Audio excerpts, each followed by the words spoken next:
Is 2016-2017 the season that Ohio men's basketball captures its 11th Mid-American Conference regular season title, its 7th MAC tournament title, and the dance for the 14th time in program history? Well, it's time to start finding out as we preview the season with the third-year head coach of the Bobcats, Saul Phillips. I'm Russ Eisenstein, the voice of the Bobcats, and Saul, good to see you again. And we're all excited for the season. Expectations high outside of the program. Is there any different feel at the start of this season than at the start of your first two here in Athens? Well, I think last year we had optimism, but it was more, boy, I think we can do it. I think this year our guys have an idea that, you know, if they play a certain way, we can compete with a lot of different people. That's a nice feeling to have.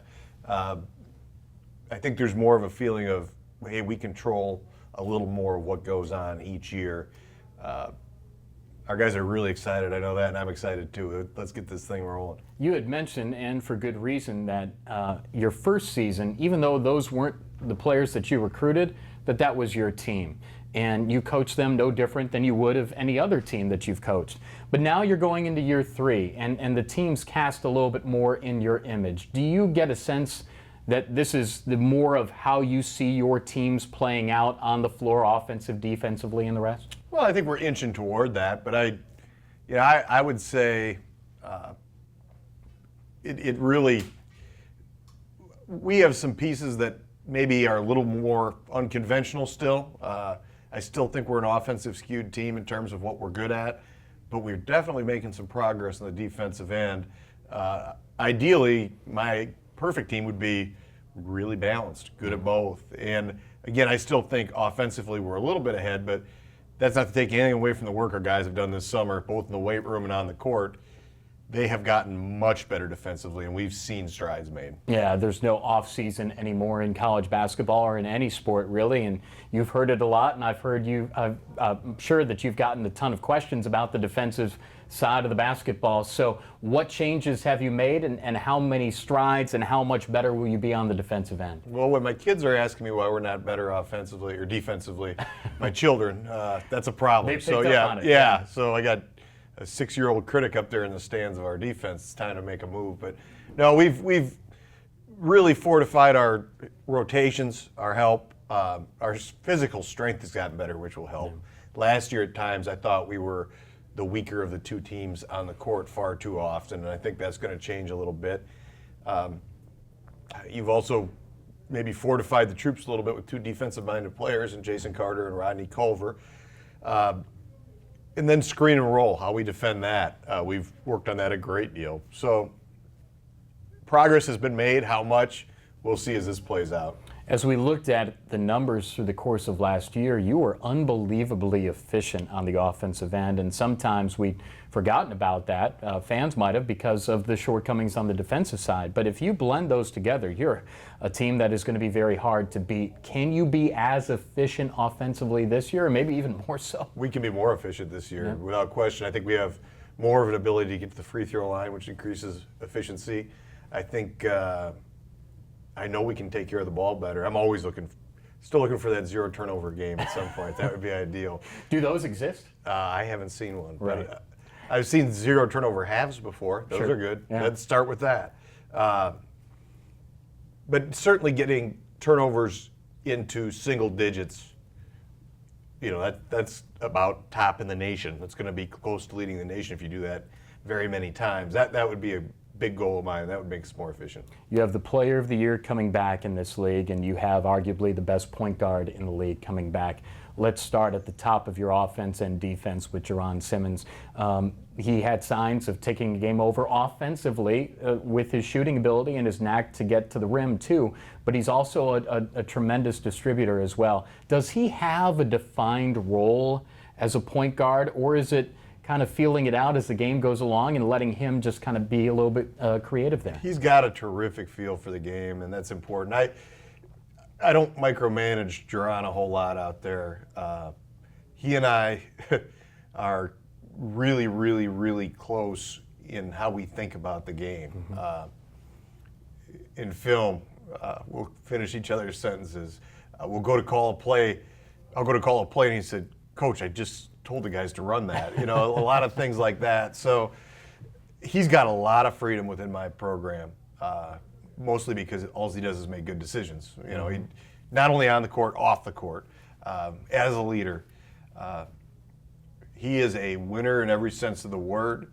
He is our 4-star general. He is our guy that is going to lead the show. And his instincts are terrific. So I do a lot of communicating with him pregame. Once the game starts up, if I see something that could help him out, great. But you let him go a little bit. He's pretty special. And the other thing about it is he can be a ball-dominant guy because he's capable of hitting anybody on the court at any time with a pass. Right. So if you're playing with Duran, there's nowhere on the court that you can go stand there where you might not catch it for a score. So he's been just terrific since he's been in this program, and I know there's been some great players through here over the years, but he's certainly in that upper echelon of all-time greats to ever play here. No disrespect to anybody that ever played in the past. No doubt. He's that good. Regardless of position, and then when you take a look at the position, there are so many similarities between he and DJ Cooper with their skill sets. It's really cool to see. Now to Antonio Campbell. It's rare that you have in a league that's a one-bid league throughout the course of the last decade, the Player of the Year coming back. So for his senior year, a lot of times the Player of the Year is going to be a senior. You have the luxury of getting him one more year. Can he be possibly any better than he was last year? Oh, he's better. He's lost 20 pounds, 25 pounds. He's quicker. He didn't lose any muscle in the process. I know I say that to some people are, well, you want him to still be big down there. He's lost 0 power. In fact, he's gained power. But he has really trimmed up. And for those that haven't seen him over the offseason, he looks a little bit like a different human being right now. He has really gotten himself into the best shape of his life by a lot, and that will help us as a team. It will help him individually, not only in his matchups for this year, but going forward to whatever comes next for him, which we've had plenty of NBA scouts through looking at him already. He's on some radar screens, and he'll be auditioning all year long for that crack at the NBA. But the beauty of it is that his role is significant enough in terms of needing to score, in terms of rebounding, just being very active, that him putting up big numbers doesn't run counter to us doing well as a team. In fact, they align pretty well. It's interesting, the similarities from basketball and football. Antonio's just so freakishly athletic and God-given talent in that regard. Terrell Basham on Ohio's defensive line, certainly getting the eye of NFL scouts, and the commitment that they have, and now in their veteran stages of their collegiate career, coming together with good results for Bash in football and hopefully even better results for Tone. All right, let's talk about Jordan Dardis, Gavin Block, and Kenny Kaminsky. Do they need to have a defined role for you? Last year we talked to Kenny about he didn't want to just be a shooter, but it turned out that the shooting role was best suited for him. Do you need those guys to have a carved out niche for you to be successful, or can they be kind of a combo sort of player on the floor for you? Well, you want all your players to be versatile. You know, I know Gavin will never be pigeonholed into one thing because he's, don't tell John I said this, but he might be our best passer. It's close. It's close. Let's put it this way. They're 2 of the best passers I've ever coached. High basketball IQ for them both. And they're on the floor at the same time. That bodes well for your offense. The ball is going to move. But Gavin does a lot of different things. You know, he rebounds the ball fairly well. Tremendous help side defender, and he takes more charges than the rest of the team put together. He's got the Tommy Freeman Award, and Tommy on your staff now. I think it's ironic that his name is Block. It should be Gavin Charge. But Tommy and him, you know, Tommy doesn't give enough calls in practice. I'll tell you that. Really? No, for a guy that should be just handing him charges out right and left. Gotta earn it. He's a little stingy with them. Right. I'll tell you that right now. But you look at Jordan Dardis, his role needs to expand to be more ball in hand. He needs to touch the ball more. Okay. Hyper efficient player. I mean, about as efficient as you get at the guard position. Right. And he really has very good ball skills. We've worked him quite a bit at the point because he is our backup point guard. That's what he is. Right. And him and Duran have gone head-to-head in practice a lot, and his point guard skills have grown considerably. I have 0 problem with him running the show.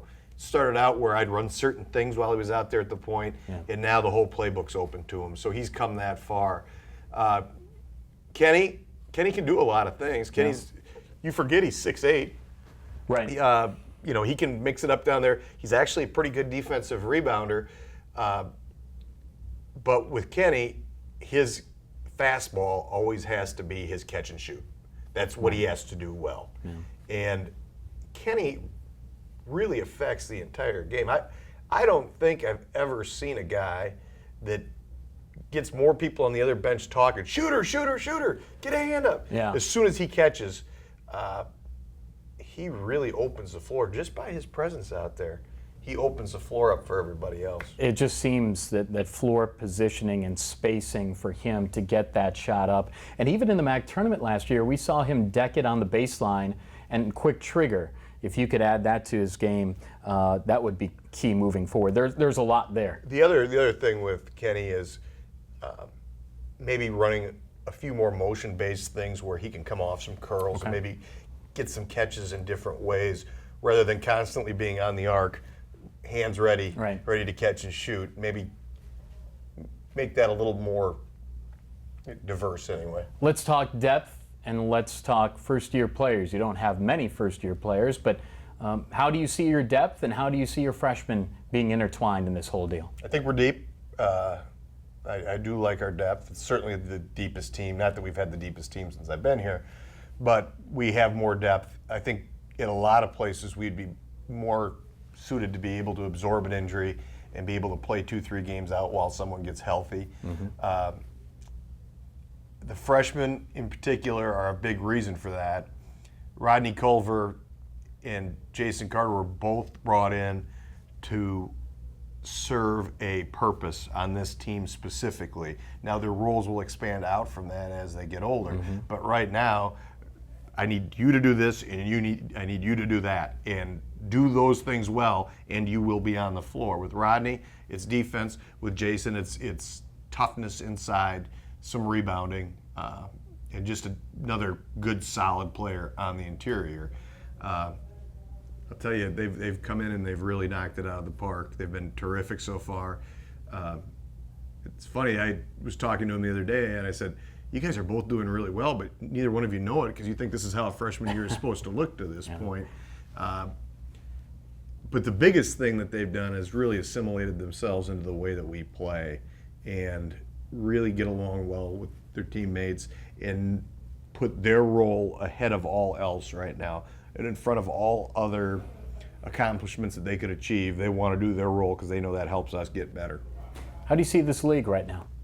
Extremely balanced again. The calling card of the MAC is, it's just night in, night out. It's every night. There are no, well, boy, this team's really, really down. We should be able to get them just rolling the balls up. There's none of that. And the other thing that it is it's constant. You don't have any bye weeks. I've never been in a league, the Big Ten, the Summit, I've never been in a league that didn't have a built-in bye week somewhere. So you are just going. Early January to beginning of March. Yep, there's Wednesdays off, and that's your day off. Time for you on those off days to spend more time with your family, and of course, we've gotten to know them over the couple of years that you've been here. How are they doing? Your wife, your kids, doing all right? Doing terrific. They're the kids are all smarter than me, so that bodes well for school. My wife is fully recovered, and we did the Coleman race for the cure again this year. Last year at this time we did it, and she was honorary chair. This year we were more than happy to take a little bit of a background. She's doing well, and it's a completely different vibe around our house in terms of we're not all on DEFCON. Is it high DEFCON 5? Sure. Or elevated status. Yeah. A elevated alert status. We're not on that anymore. We can live life comfortably, and it's been really nice this past 4 or 5 months to finally feel normal again as a group. Well, that's great. Great people. Should be a great year. Saul, thanks for the visit. You bet.